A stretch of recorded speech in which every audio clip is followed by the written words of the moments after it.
శ్రీమాత్రే నమః. అమ్మతో ప్రయాణానికి స్వాగతం. అందరికీ కూడా అమ్మవారి యొక్క ఆశీస్సులు ఉండాలని మనస్ఫూర్తిగా ఆ తల్లిని వేడుకుంటూ, ఈరోజు పంచమి, పైగా గురువారం. దత్తాత్రేయునికి ఎంతో ప్రీతికరమైనటువంటి ఈ రోజున ఈ కథ వినడం వలన స్వామివారి యొక్క సంపూర్ణ అనుగ్రహంతో పాటు సకల పాపహరణం కూడా జరుగుతుంది. కాబట్టి భక్తి శ్రద్ధలతో ఈ కథను వినండి. పూర్వకాలంలో జంబాసురుడు అనేటటువంటి రాక్షసుడు ఘోర తపస్సు చేసి బ్రహ్మదేవుణ్ణి మెప్పించి అనేక దివ్య వరాలు పొందాడు. పరమేశ్వరుణ్ణి మెప్పించి అనేక దివ్య ఆయుధాలు కూడా పొందాడు. అయితే వీటి గర్వంతో సమస్త లోకాలు జయించాలని, సకల సంపదలు పొందాలని అతనికి ఆశ కలుగుతుంది. మహారాక్షస సైన్యాన్ని లక్షల సంఖ్యలో సమకూర్చుకొని స్వర్గ, మధ్య, పాతాళ లోకాలపై దండయాత్రకు బయలుదేరుతాడు.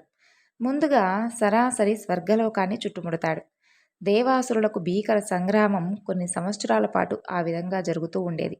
జంబాసురుడు, అతని సైన్యము వరమహిమ వలన నానాటికి బలపడుతూ ఉంటే దేవ సైన్యం మాత్రం క్షీణిస్తూ ఉండేది. చివరకు దేవతలు ఓటమి అంగీకరించి స్వర్గలోకం విడిచిపెట్టి పలాయనం చిత్తగించారు. జంబాసురుడు స్వర్గ సింహాసనాన్ని ఆక్రమించి అధిష్ఠించాడు. తలా ఒక దిక్కుగా పారిపోయినటువంటి దేవతలు ఒకానొక పర్వత అరణ్య ప్రాంతంలో గుమికూడారు. అది వాలకిల్యాది మహర్షులు ఉండేటటువంటి అరణ్యం. దేవగురువు బృహస్పతి కూడా అక్కడికే చేరుకున్నాడు. అందరూ కూడా ఆ మహర్షులతో మంతనాలు జరిపారు. స్వర్గలోకాన్ని మరలా సంపాదించుకోవాలి అంటే విష్ణుమూర్తిని శరణు వేడుకోవాలి.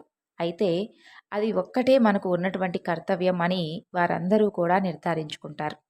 ఆ చతుర్భుజుడు ఇప్పుడు దత్తాత్రేయుడుగా అవతరించి సహ్యాద్రి సీమలో విహరిస్తూ ఉన్నాడు అని చెప్పి మహర్షులు చెప్పుకుంటారు. అయితే అతను మదవతి మధ్యలోలుడై నింద్యాచారుడుగా కనిపిస్తాడని, ఆ మదవతి సాక్షాత్తుగా లక్ష్మీదేవియే అని, అతన్ని ప్రసన్నుణ్ణి చేసుకోవడం చాలా కష్టమని, అయినా సరే ఇక మనకు గత్యంతరం లేదు కాబట్టి ప్రయత్నించమని మహర్షులు ఉపదేశించి ఆశీర్వదించి వారిని పంపిస్తారు. ఇక బృహస్పతిని ముందు నిలుపుకొని ఇంద్రాది దేవతలు సహ్యాద్రికి చేరుకుంటారు. ఎలాగైతేనేం చివరికి దత్తుడు ఉండేటటువంటి ఆశ్రమాన్ని వెతికి పట్టుకుంటారు. ఆశ్రమ మధ్య భాగంలో తీర్చిదిద్ది ఉన్నటువంటి చలవ పందిరి, సుగంధ పరిమళాలను వెదజల్లుతూ ఉన్నటువంటి పూల తోరణాలు, బంగారు జరీ నగిశీలు పొదిగినటువంటి మేల్కట్టు చాందనీలు, మధ్య భాగంలో పద్మకర్ణికాకారంలో మెత్తని వితర్నిక, దానిమీద దత్తాత్రేయుడు ఒక అందాల భామకు వీపు చేర్చి ఎడమ చెయ్యిని మరొక భామామణి ఊరు బాగాన ఆంచి ఓరవోటుగా కూర్చొని ఉన్నాడు. కుడి చేతిలో బంగారు చపకం, మరొక నారీ లలామ అంటే లక్ష్మీదేవి ముందుగా తాను చవిచూసి రకరకాల మద్యాలను ఆ చపకంలోకి ఆరారగా నింపుతూ ఉంది. దత్తయోగి అదే పనిగా సేవిస్తూ ఉన్నారు. ఇక చుట్టూ చిన్న చిన్న వేదికల మీద కూర్చొని ఉన్నటువంటి గంధర్వ అప్సరసల్లాంటి యువతలు అనేక వాద్య విశేషాలను మృదువుగా శ్రావ్యంగా మ్రోగిస్తూ ఉన్నారు. వాటితో శృతి గలిపినటువంటి ఏవో గీతాలు పాడుతూ ఉన్నారు. వాటిని వింటూ ఒక్కొక్కప్పుడు తాళం వేస్తూ మరొకప్పుడు తాను కూడా గొంతు కలుపుతూ దత్తయోగి ఆనంద పరవశుడవుతూ ఉన్నాడు.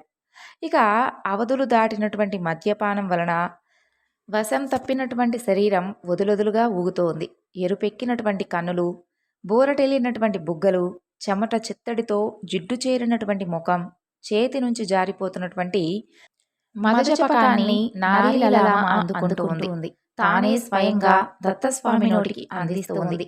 మెచ్చుకోలుగా ఆమెను పొదువుకునేటటువంటి ప్రయత్నం చేస్తున్నాడు దత్తయోగి. వివశుడై ఆమె పైకి ఒరిగిపోతూ ఉన్నాడు. ఇంద్రాది దేవతలకు కనిపించినటువంటి దృశ్యం అది. అందరూ కూడా ఆశ్చర్యచకితులయ్యారు. పరస్పరం కన్నులతో సన్నులు చేసుకుంటూ ఉన్నారు. ఆశ్రమం అంతటా కూడా సర్దుకున్నారు. కొందరు పద్మ వితర్నిక చుట్టూ చేరుకున్నారు. దత్తయోగికి, ఆశ్రమవాసులకు అందరికీ కూడా కనుసన్నల్లో మెలుగుతూ ఉన్నారు. ఇంద్రుడు స్వయంగా దత్తయోగికి ఆంతరంగిక సేవకుడయ్యాడు. కాళ్ళు పట్టడం దగ్గర నుండి అన్ని సేవలు భక్తి శ్రద్ధలతో వినయ విధేయతలతో చేస్తూ ఉన్నాడు. ఇక ఆశ్రమంలోకి ఇంతమంది సేవకులు ఒక్కసారిగా ఎప్పుడు వచ్చి పడ్డారో, అసలు ఎందుకు వచ్చి పడ్డారో కూడా ఎవ్వరికీ కూడా అక్కడ ఉన్నటువంటి ఆశ్రమవాసులకు అంతుపట్టడం లేదు. అయినా కూడా ఎవరు ఎవరిని అడిగిందే లేదు. అందరూ అందరితోనూ హాయిగా సేవలు చేయించుకుంటూ ఉన్నారు, ఆనందిస్తూ ఉన్నారు. అలా కాలం గడుస్తూ ఉంది. ఒకనాటి ఉదయాన దత్తయోగికి ఇలాంటి సందేహమే కలిగింది. తన ఆంతరంగిక సేవకుణ్ణి అడిగాడు. ఎవరు మీరందరూ? ఎందుకు మాకు ఈ సేవలు చేస్తున్నారు? మీ యొక్క రూపురేఖా విలాసాలు చూస్తూ ఉంటే దైవాంశ సంభవుల్లా ఉన్నారు. మీ యొక్క వినయ విధేయతలకు, సేవా తత్పరతలకు మమ్మలను ఎంతగానో ఆనందపరవశులను చేస్తున్నారు. మీరు సేవలు చేస్తున్నారు, సంతోషమే. కానీ ఏమి కోరి ఈ సేవలు చేస్తున్నారు? సేవలు చేయమని మీకు ఎవరు చెప్పారు? అసలు మీరు ఎక్కడి నుండి వచ్చారు అని అంటాడు దత్తుడు. దత్తుడు ఈ విధంగా ప్రశ్నల పరంపర కురిపిస్తూ ఉంటే దేవేంద్రుడు మరింత చేరువకు వచ్చి సాష్టాంగపడ్డాడు. ఇక సన్నిధిలో నిలబడ్డాడు. చేతులు కట్టుకొని ఊర్ధ్వకాయాన్ని వినయంగా, వినమ్రంగా రవ్వంత ముందుకు వంచి తుంపురులు యోగీంద్రుడి మీద పడతాయేమో అనేటటువంటి శంకతో తన అరచెయ్యిని నోటికి గూడులా అడ్డం పెట్టి బదులు పలికాడు. దత్తయోగేంద్ర, అన్నీ తెలిసి ఏమీ ఎరగనట్లుగా మరలా మీరు మమ్మల్ని ఈ విధంగా ప్రశ్నించడం విడ్డూరంగా ఉంది. అయినా సరే మీరు అడిగారు కాబట్టి నేను చెప్పాలి. మనవి చేస్తున్నాను స్వామి, నేను దేవేంద్రుణ్ణి. ఈ యొక్క పరిచారకులు అందరూ కూడా దేవతలు. జంబాసురుడు స్వర్గలోకం మీద దండెత్తి మమ్మల్ని అందరినీ కూడా పారద్రోలాడు. స్వర్గసీమను ఆక్రమించుకున్నాడు. దిక్కుతోచక మేమంతా కూడా నీ సన్నిధికి చేరుకున్నాము. మిమ్మల్ని సేవిస్తూ మీ యొక్క అనుగ్రహం కోసం ఎదురుచూస్తూ కాలం గడుపుతున్నాము. ఈనాటికి తమకు దయ కలిగింది. ఆ జంబాసురుణ్ణి ఓడించి మరలా మా రాజ్యం మాకు ఇప్పించండి. యజ్ఞ యాగాది క్రతువులు సజావుగా సాగేటటువంటి అవకాశం కల్పించండి. దానికి మీరొక్కరే సమర్థులు. ఇంకా ఎవరి వలన ఇది సాధ్యం కాదు. అనుగ్రహించండి స్వామి. ఏమిటి? నీవు దేవేంద్రుడివా? వీరంతా దేవతలా? ఆశ్చర్యంగా ఉందే. అష్టదిక్పాలకులకు అధిపతివి. నీ సేవలు నేను పొందటమా? అపచారం, అపచారం. నేనొక సాధారణ తపస్విని, అందున ఆచార భ్రష్టుణ్ణి. నీ సేవలు నేను పొందడం కానీ, మీ దేవతల సేవలు మా ఆశ్రమవాసులు పొందడం కానీ తగని పని. తెలియక జరిగినటువంటి పొరపాటు. ఈ క్షణం నుండి మీరందరూ కూడా సేవలు విరమించండి. మీకే మేమంతా సేవలు చేస్తాం, తరిస్తాం. మీ సామ్రాజ్యాన్ని జంబాసురుడు ఆక్రమించుకున్నాడు అని చెప్పావు కదా, దాన్ని తిరిగి పొందడానికి సహకరించమంటున్నావు. తప్పకుండా మేమంతా కూడా సహకరిస్తాం. నీకు తెలుసు కదా మేమెంతటి యుద్ధ వీరులమో. అందుచేత రణరంగానికైతే రాలేం, కానీ మీ వెంట ఉండి శిబిరాలలో క్షతగాత్రులకు సేవలు అందించగలం. ఈ పాటి సహకారం అందించడానికి మేము మాత్రం ఎప్పుడూ సిద్ధమే. నిజానికి అది మా అదృష్టంగా భావిస్తాం. దీనికి మీరు అభ్యర్థించాలా? ఆజ్ఞాపించండి చాలు. అంతటి సువర్ణావకాశం మాకు కలిగించండి. అసలు దేవతలకు సహకరించడం కన్నా కూడా తపస్సులకు కోరుకోవాల్సిందిక ఏముంటుంది చెప్పండి. దత్తయోగీంద్ర, ఇది చాలా అన్యాయం. మాటలతో మమ్మల్ని మభ్యపెట్టాలని చూస్తున్నారు స్వామి. ఇప్పటికే అన్ని విధాలా నలిగిపోయాం. కాపాడవలసినటువంటి నాదుడే పరాచికాలాడితే మేమేమైపోవాలి చెప్పండి. మీరు అనుగ్రహిస్తే స్వర్గలోకం మరలా మాకు దక్కుతుంది. లేదంటే ఇక్కడే ఇలాగే మీ సేవలో ఉండిపోతాం. ఇంతకన్నా గొప్ప ఆనందమేదీ కూడా ఆ సింహాసనంలో లేదు. కాకపోతే నా విధులు నేను నిర్వహించాలి. కాబట్టి యజ్ఞ యాగాదులను సక్రమంగా జరిపించాలి. ఈ బాధ్యతలను అలనాడు మీరందరూ కూడా నాకు అప్పగించారు కదా. కాబట్టి దుర్మార్గంగా అన్యాక్రాంతమైనటువంటి స్వర్గలోకాన్ని, అది కూడా రాక్షసాంతమైనటువంటి స్వర్గసీమను మరలా నాకు అప్పగించమని అభ్యర్థిస్తున్నాను. కాబట్టి దయతలచి నాతో మీరు ఆడుకుంటున్నారు. నా అదృష్టం ఇలా ఉంది, ఏం చేయను. నన్ను నమ్ముకొని ఈ దేవతలు కూడా అగచాట్లు పడుతూ ఉన్నారు స్వామి. దేవేంద్ర, నన్ను నా మాటలను అపార్థం చేసుకుంటున్నావు. నిన్ను నొప్పించడానికి కానీ, పరాచికాలాడడం కోసం కానీ నా ఉద్దేశమే కాదు. నేను అంతటి వాణ్ణి కాను. నేనేమైనా ఉపేంద్రుణ్ణా ఇంద్రునితో పరాచికాలాడటానికి? కేవలం సాధారణ తపస్విని. చూశావు కదా నా యొక్క దినచర్య. ఎంతటి భ్రష్టాచారులనో గ్రహించే ఉంటావు. మద్యపానరతుణ్ణి, మధువతీలోలుణ్ణి, సంయోగమే తప్ప యోగమంటూ ఎరుగని వాణ్ణి. ఇదే తపస్సుగా, ఇదే అద్వైత స్థితిగా మురిసిపోతున్నటువంటి వాణ్ణి. ఈ పాటి ఇంద్రియాలను జయించలేనటువంటి నేను ఇంద్రుడికి సహకరించడమా? విడ్డూరం కదూ. కష్టాలలో ఉన్నావు కాబట్టి ప్రతి గడ్డిపోచ నీ కంటికి ఇలాగే కనిపిస్తుంది. సహజం. కానీ నా శక్తి ఏమిటో నేను తెలుసుకోవద్దు? అందుకని మరొకసారి చెబుతున్నాను. ఆ రాక్షసులేమిటో, ఆ యుద్ధాలేమిటో మీరే చూసుకోండి. మేం కేవలం అందించగలిగినటువంటి సేవలు మాకు ఆజ్ఞాపించండి చాలు. మేము వాటిని ఆనందంగా చేస్తాం. వద్దు స్వామి వద్దు. నీ పరీక్షలు మేమిక తట్టుకోలేం. నువ్వు జగన్నాథుడివి, శ్రీమన్నారాయణుడివి. నాకు తెలుసు స్వామి. ఈ నారీలలామ సాక్షాత్తు లక్ష్మీదేవియే. ఈ విలాసిని బృందం, ఈ మద్యపానం ఇదంతా కూడా కేవలం నీ మాయ అని నాకు తెలుసు. భక్తులను ఎంతగా పరీక్షిస్తావో, ఎలా బురిడీలు కొట్టిస్తావో నేను ఎరుగుదను. ఎవరు నీవు? ఎందుకు సేవలు చేస్తున్నావు అంటే నన్ను అనుగ్రహించడానికి అని సంబరపడ్డాను. పరీక్షలు ముగిశాయి అని అనుకున్నాను. ఇది ఇంకో రకం పరీక్ష అని తెలుసుకోలేకపోయాను. అనగాత్మ, నీవు యోగీనాం యోగివి, ఋషీనాం ఋషివి, కవీనాం కవివి. నీకు అసాధ్యమంటూ ఏదీ లేదు. సంకల్పించాలే కాని సమస్తమూ కూడా నీ ఆధీనంలోదే. ఈ దీనుణ్ణి కనికరించి స్వర్గ సింహాసనం మీద ఉన్నటువంటి ఆ యొక్క రాక్షసుణ్ణి పారద్రోలి పునఃప్రతిష్ఠుణ్ణి నన్ను చెయ్యాలి అనుకోవాలే కాని అది నీకు క్షణాల మీద పని సుమా. ఎందరెందరో రాక్షసులను సైతం మట్టుపెట్టిన వాడివి. జంబాసురుడు నీకొక లెక్క. నిజంగా నీవు మా సేవలు నీకు నచ్చి ఉంటే దయచేసి ఈ యొక్క ఉపకారం చేసిపెట్టు. లేదంటే నీ సేవలో ఇలాగే మరికొంతకాలం గడిపేటటువంటి అదృష్టం కలిగించు. అంతేకాని కళ్ళబొల్లి మాటలు చెప్పి మమ్మల్ని తప్పించుకోవాలని మాత్రం అనుకోవద్దు. మా అపరాధ సహస్రాలన్నిటికీ కూడా ఇదే విరుగుడు అని అంటూ దేవేంద్రుడు సాష్టాంగపడి నమస్కరించి దీనంగా అడిగాడు. ఇక దత్తాత్రేయుడు పకపకా నవ్వాడు. ఇంద్రుని లేవనెత్తి గాఢంగా కౌగిలించుకున్నాడు. శచీపతి, ఆందోళన చెందవద్దు. నీ శత్రువులను పారద్రోలి నీ యొక్క ఇంద్రలోకాన్ని నీకు తప్పక ఇప్పిస్తాను. స్వర్గలోకాన్ని రక్షిస్తాను. నిన్ను ఇంద్రలోక సింహాసనంపై కూర్చుండబెడతాను. ఆ జంబాది రాక్షసులు నాకు కనిపించేట్లుగా చేయి చాలు.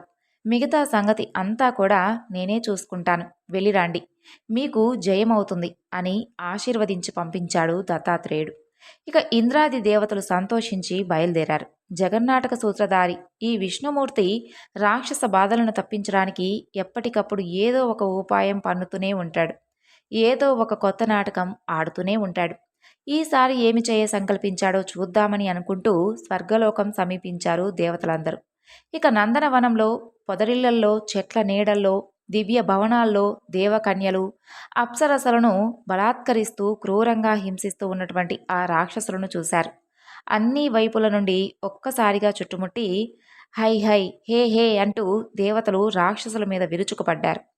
ఇక రాక్షసులు కూడా సన్నదులై తిరగబడ్డారు. దేవతలను తరిమి తరిమి కొడుతూ ఉన్నారు.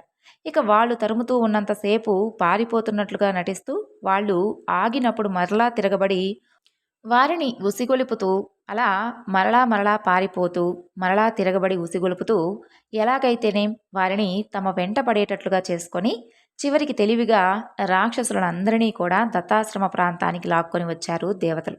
ఇక దత్తాత్రేయుడు యథావిధిగా కూర్చొని ఉన్నాడు. ఇక సరసన ఉన్నటువంటి అనగా తను రాసిపోసినటువంటి సౌందర్యంలా కూర్చొని విలాసంగా చిరునవ్వులతో కవ్విస్తూ ఉంది. రాక్షసుల దృష్టి హఠాత్తుగా ఆ సౌందర్య రాశిపై పడింది. ముఖ సౌందర్యానికి కొందరు, చిరునవ్వులకు కొందరు, కొంటె చూపులకు కొందరు, యవ్వన సంపదకు కొందరు, చేతుల్లోని కేలి పద్మ విలాసానికి కొందరు. ఇక రాక్షస వీరులందరూ కూడా ఆమెను చూసి ఆమె యొక్క సౌందర్యానికి ముగ్ధులయ్యారు. ఆమె కోసం తమలో తామే కలహించుకోకుండా అందరూ కలిసి నిర్ణయించుకొని తమ నాయకుడి కొరకు ఆమెను అపహరించుకుపోవాలి అని అనుకున్నారు. ఆ ఆలోచన వారికి రావడమే ఆలస్యం. తమకు ఉన్నటువంటి మాయాశక్తితో బంగారు పల్లకిని సృష్టించారు. ఆ సౌందర్య రాశి చుట్టూ తిరుగుతూ వికటాట్టహాసాలు చేస్తూ పిచ్చిగంతులు వేస్తూ మారు మాట్లాడకుండా ఈ పల్లకిలో కూర్చోమంటూ ఆమెను గద్దించారు. ఇక ఆమె ఒక్కసారిగా దత్తాత్రేయుడి వైపు చూసింది. ఆయన చిరునవ్వుతో వెళ్ళమని సైగ చేశాడు. ఆయన ఆజ్ఞను అందుకున్న తరువాత ఆ సౌందర్య రాశి భయాన్ని, బెరుకును నటిస్తూ లేచి వయ్యారంగా నడిచి వెళ్ళి ఆ పల్లకిలో కూర్చుంది. ఆ చర్య వారి మనసులను మరింత ఆనందింపచేసింది. బంగారు పల్లకిలో ఉన్నటువంటి బంగారు రాశిని భుజాల మీద వేసుకొని మోసుకొని వెళ్ళడం కన్నా కూడా నెత్తి మీద పెట్టుకొని తీసుకొని వెళితే మరింత శోభగా ఉంటుందని, ఆమెను తమ నాయకుడు మరింత ఆనందిస్తాడని వారందరూ కూడా ఆ విధంగా తలచి బంగారు పల్లకిని నెత్తులకు ఎత్తుకున్నారు. పెద్ద పెద్దగా అరుస్తూ పరుగులాంటి నడకను అందుకున్నారు. వారు అల్లంత దూరం వెళ్లడం చూసినటువంటి దేవతలందరూ కూడా దత్తుడి వద్దకు చేరుకున్నారు. పల్లకి వెళుతున్నటువంటి వైపు చూస్తూ ఉన్నటువంటి దత్తస్వామి ఈ విధంగా అన్నారు. అయిపోయింది. ఈ రాక్షసుల పని ఈ రోజుతో అయిపోయింది అని అన్నాడు. ఇక దేవతలకు ఏమీ అర్థం కాలేదు. స్వామి వైపు ప్రశ్నార్థకంగా చూశారు. దేవతలారా, మీ కోరిక నెరవేరింది. లక్ష్మి రాక్షసుల నెత్తికెక్కింది. అంటే ఇంక వారు సర్వనాశనమయ్యారు అన్నమాట. ఇంక వారి దగ్గర లక్ష్మి నిలవలేదు. శరీరంలో 7 స్థానాలు దాటించి ఎవరైతే లక్ష్మిని నెత్తిపైకి ఎక్కించుకుంటారో వారు మనుక్షణంలోనే దరిద్రుడవుతాడు. లక్ష్మి పురుషుడికి పాదస్థానంలో ఉంటే పెద్ద పెద్ద భవనాల్లో నివసించేటట్లుగా చేస్తుంది. కటిస్థానంలో ఉంటే మణిమాణిక్యాలు, అతి విలువైనటువంటి వస్త్రములను కలిగిస్తుంది. లక్ష్మి గూహ్యంలో ఉంటే భార్యా సౌఖ్యం కలిగిస్తుంది. ఇక సందిటిలో ఉంటే సంతాన సంపద కలిగిస్తుంది. లక్ష్మి హృదయ స్థానంలో ఉంటే అభీష్టాలు సిద్ధింపజేస్తుంది. కంఠ ప్రదేశంలో ఉంటే విలువైనటువంటి రత్నాల హారాలు ధరింపజేసేలాగా చేస్తుంది. లక్ష్మి ముఖస్థానంలో ఉంటే భోజన సౌఖ్యం, మాటకారితనం. కాబట్టి ఇవన్నీ కూడా లక్ష్మీదేవి యొక్క నివాస స్థానములు. మరి మీరే చూశారు కదా, వీరు లక్ష్మిని నెత్తి మీద ఎక్కించుకొని మరీ వెళ్తున్నారు. ఇంకా కొద్ది క్షణాల్లోనే వారిని విడిచి వస్తుంది.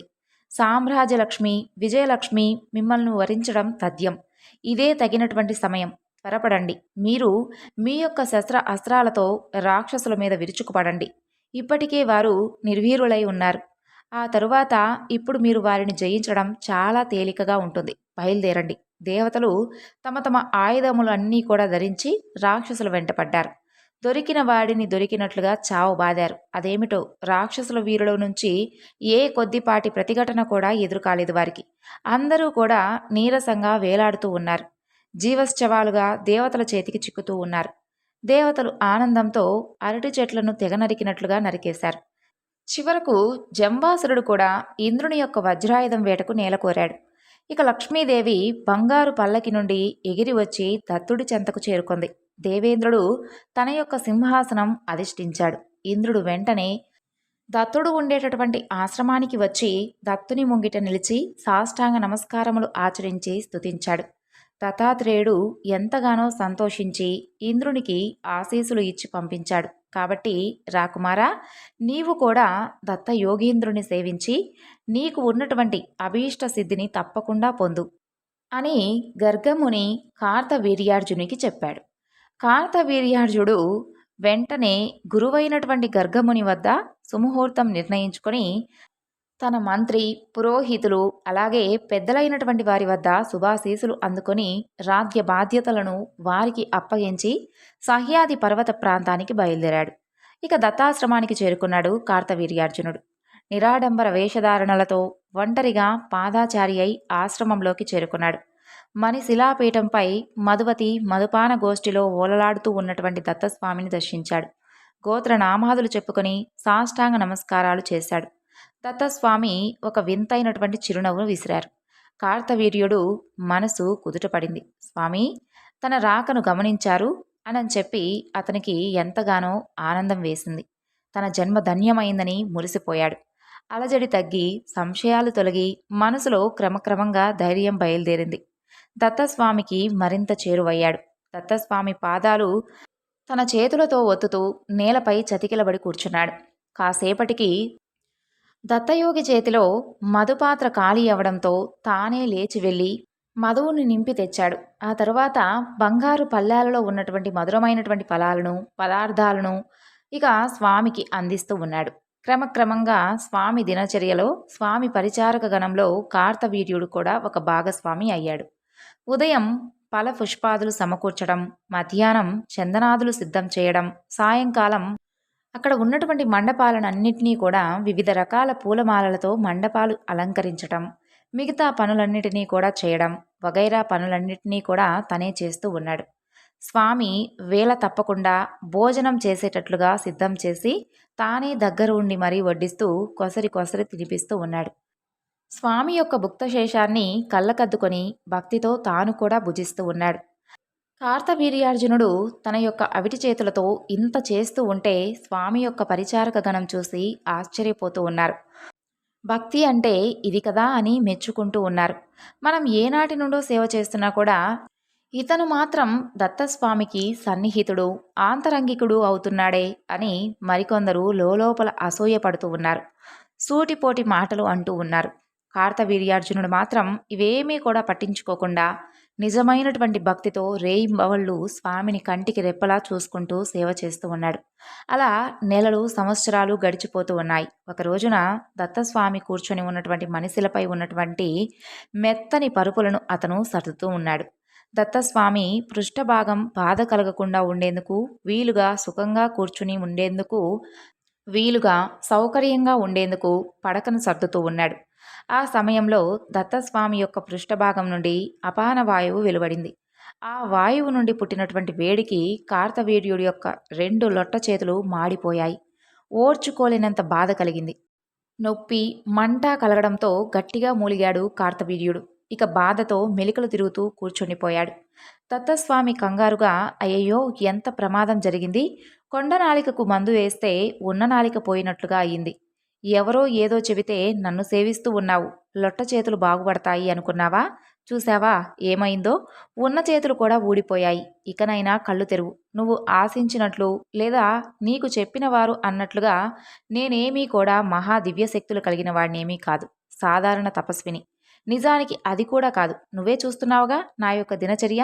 నేను స్త్రీలోలుణ్ణి, ఎవరికీ అందని వాణ్ణి. నన్ను నమ్మి ఎన్ని సంవత్సరాలు వృధా చేసుకున్నావో చూడు. రాజకుమారుడివి నీవు భోగభాగ్యములకు దూరమై ఇన్ని అవస్థలు పడుతూ ఉన్నావు వెర్రివాడా. తాగుబోతులను తిరుగుబోతులను సేవిస్తే నీ లొట్ట చేతులు బాగుపడతాయా? సరే, అయ్యిందేదో అయిపోయింది, ఇకనైనా వెళ్ళు. ఎవరినైనా శక్తిమంతుణ్ణి ఆశ్రయించుకో అని చెప్పాడు దత్తస్వామి. కార్తవీర్యుడికి గర్గముని చెప్పినటువంటి మాటలు గుర్తుకు వచ్చాయి. దత్తుడు ఇంద్రాది దేవతలను పరీక్షించినటువంటి కథ గుర్తు వచ్చింది. ఇప్పుడు ఇది తనకు కఠినమైనటువంటి పరీక్ష అంటే స్వామి అనుగ్రహించబోతున్నాడు అన్నమాట అనుకుంటాడు. ఇందులో నెగ్గితే తన కోరిక తప్పకుండా నెరవేరుతుంది. ఈ ఆలోచనలతో ధైర్యం వస్తుంది కార్తవీర్యార్జునుడికి. దత్తస్వామితో ఇలా అన్నాడు. దత్తయోగీంద్ర, నీవు సాక్షాత్తు శ్రీమన్నారాయణుడివే, అది నా విశ్వాసం. ఈ తల్లి కలుముల కల్పవలి మహాలక్ష్మి. ఇక్కడ మీకు సేవ చేస్తున్నటువంటి ఈ పరిచారిక గణమంతా కూడా గంధర్వులు. వీరితో సహవాసం, నీ యొక్క సేవా భాగ్యం నాకు బహుజన్మ తపఫలం. ఏ రాజభోగాలు కూడా దీనికి సాటిరావు. స్వామి, నీ కఠిన పరీక్షల గురించి నేను విన్నాను. నీ మాయలు కల్లారా చూశాను. ఇంద్రాది దేవతలకే అర్థం కాదు నీ మాయలు.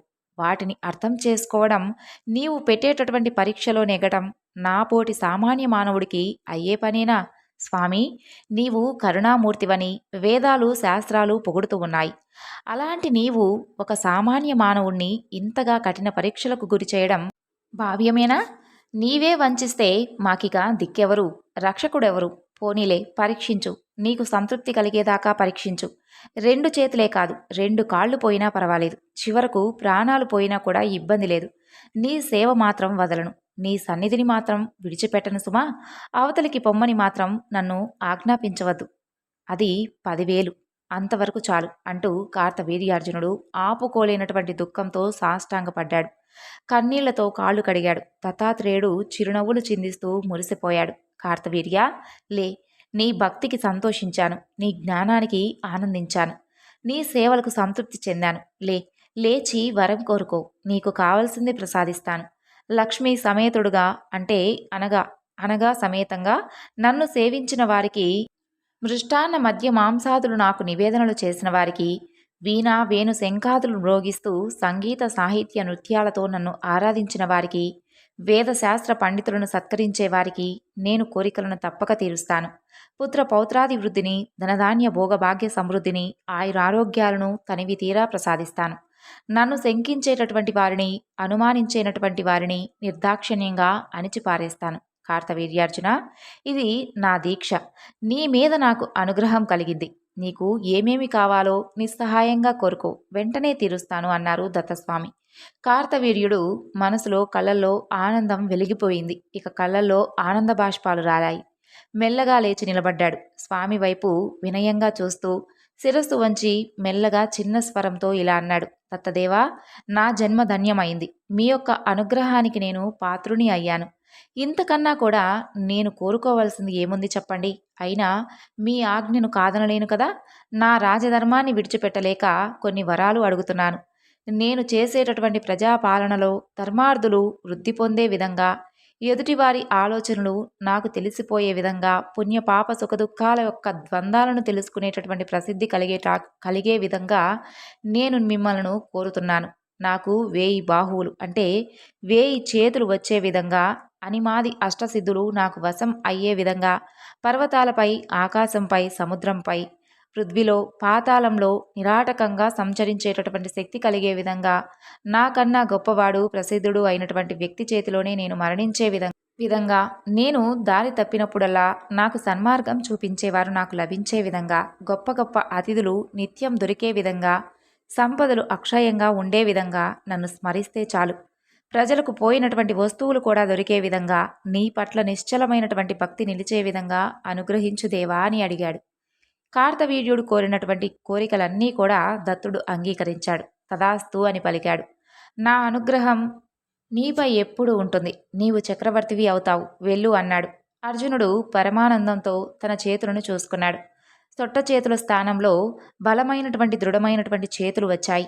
సంవత్సరముల తరబడి సేవ చేసి అలసినటువంటి శరీరం వింత కాంతితో వెలిగిపోయింది. తృప్తిగా శరీరం అంతా కూడా చూసుకొని ఆనందంతో మరొకసారి సాష్టాంగ నమస్కారం చేసి దత్తస్వామి వద్ద సెలవు తీసుకొని బయలుదేరాడు. రాజధాని మాహిష్మతీపురం చేరుకున్నాడు. పౌర జానపద సామంత దండనాయక మంత్రి కవి పండితావళి సాక్షిగా పట్టాభిషేకం జరిపించుకున్నాడు. అమరులు, గంధర్వులు, అప్సరసులు వచ్చి సింహాసనం మీద కూర్చున్నబెట్టి ఆశీర్వదించి వెళ్లారు. గురువర మహిమ వలన సామ్రాజ్యంలో సకల సంపదలు వృద్ధి చెందాయి. ప్రజలందరూ కూడా సుఖ సంతోషాలతో జీవిస్తూ ఉన్నారు. అర్జునుడు అత్యంత బలిష్ఠుడై రాజ్య పరిపాలన చేస్తూ ఉన్నాడు. రాజ్యంలో తాను తప్ప ఎవ్వరూ కూడా ఎలాంటి ఆయుధం చేపట్టరాదని, అలా చేస్తే శిక్షిస్తామని, దీనికి శిక్ష ఏమిటో తెలుసా, శిరశ్ఛేదమే అని శాసనాన్ని అమలు చేశాడు. అంతే. ఆ క్షణం నుండి అతని రాజ్యంలో ఎవ్వరూ కూడా ఆయుధం ముట్టుకుంటే ఎవ్వరూ కూడా ముట్టుకునేవారు ధైర్యం కూడా చేయలేదు. ఇక అగ్ని, శత్రు భయాదులు లేకుండా చేశాడు. ఒకవేళ ఎవరికైనా ఏదైనా ఆపద వస్తే కార్తవీర్యార్జున్ని తలుచుకుంటే చాలు, స్వయంగా ప్రత్యక్షమై వారికి ఉన్నటువంటి ఆపదలు కూడా తొలగిస్తూ ఉన్నాడు. అతని స్మరణతో పోయినటువంటి వస్తువులు కూడా దొరుకుతూ ఉన్నాయి. ప్రజలు హాయిగా సుఖశాంతులతో భోగభాగ్యాలతో వర్ధిల్లుతూ ఉన్నారు. అతని పాలనలో భూరి దక్షిణలతో యజ్ఞ యాగాది క్రతువులను మహావైభవంగా జరిపిస్తూ ఉన్నాడు. చుట్టుపక్కల రాజ్యాలన్నిటినీ కూడా జయిస్తూ ఉన్నాడు. ఇతనికి ఉన్నటువంటి శౌర్య పరాక్రమాలను, ఆత్మాభిమానాన్ని కల్లారా చూసినటువంటి అంగీరథుడు ఆనందంతో పట్టలేక కార్తవీర్యార్జునుడు అంతటి రాజు మరొకడు లేడు అని ఘంటాపదంగా ప్రకటించాడు. కార్తవీర్యార్జునుడికి ఇలాంటి దివ్యశక్తులు, మహిమలు దత్తస్వామి యొక్క అనుగ్రహం వలన లభించాయి. దత్తాత్రేయుడంటే సాక్షాత్తు శ్రీమన్నారాయణుడే. శంఖచక్ర గదాధారి, అతనే పరాత్పరుడు, అతనే వాసుదేవుడు, అతనే మహామాయతో కలిసినటువంటి ఈ యొక్క చరాచర జగత్తుకు సృష్టి, స్థితి, లయలు జరుపుతూ ఉండేవాడు. అతనికన్నా కూడా అన్వేషింపదగినటువంటి వస్తువే లేదు, ధ్యానింపదగినటువంటి శక్తి లేదు. కర్మబంధనాలు తెంచి ముక్తిని ప్రసాదించేటటువంటి హృషీకేశుడే ఇతను. శ్రీహరికి దత్తరూపమే ఉత్తమోత్తమం. త్రికరణ శుద్ధిగా చేస్తే చాలు అనుగ్రహం కురిపించేటటువంటి స్వామి దత్తాత్రేయుడు. నేను భక్తికి దాసుణ్ణి. భక్తితో వ్రతం కానీ, పుష్పం కానీ, ఫలం కానీ, చివరకు కాసిని మంచినీళ్లు కానీ నాకు సమర్పించండి, నేను తప్పకుండా మిమ్మల్ని కాపాడుతాను అనేది స్వామివారి యొక్క ప్రతిజ్ఞ. ధర్మ సంస్థాపనకు, అధర్మం నిర్మూలనకు, శిష్టరక్షణకు, దుష్ట శిక్షణకు బద్ధకంకనుడై శ్రీహరి దత్తావతారం ధరించాడు. ఆ తండ్రి దత్తాత్రేయుని యొక్క అనుగ్రహం మనందరిపై ఎప్పుడూ ఉండాలని మనస్ఫూర్తిగా ఆ స్వామిని వేడుకుంటూ ఈ వివరణను ఇంతటితో ముగిస్తున్నాను. సర్వం శ్రీ లలితార్పణమస్తు. స్వస్తి.